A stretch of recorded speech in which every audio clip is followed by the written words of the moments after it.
In today's video, I'm going to show you how to add a phone number field in Airtable so you can store and click to call contact info right from your base. If you find this helpful, be sure to like and subscribe, and let's jump right in. Start by opening your browser and heading over to Airtable. Once you're on the site, click the Login button and sign into your account. After you're in, open the base you want to edit. This is the workspace that holds all your related data. You'll then need to select the specific table where you'd like to add the phone number field, whether that's a list of leads, customers, or team members.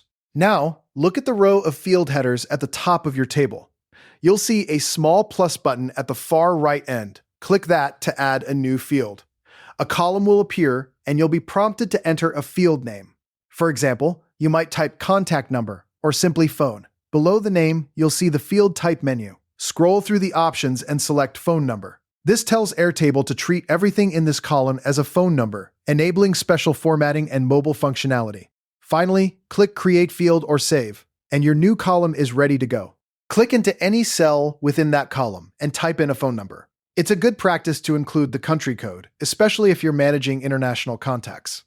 For instance, for the Philippines, you would start with +63, then add the area code and local number, like +63XXXXXX. Once you've entered it, press Enter to save the data.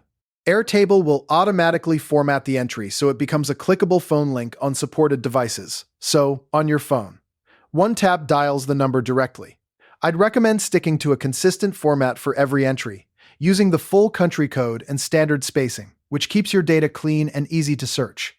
This phone number field is incredibly useful for contact lists, customer databases, and CRM systems, and it pairs perfectly with an email field to give you complete contact information in one place.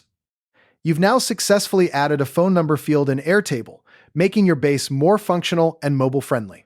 Thanks for watching, and I'll see you in the next tutorial.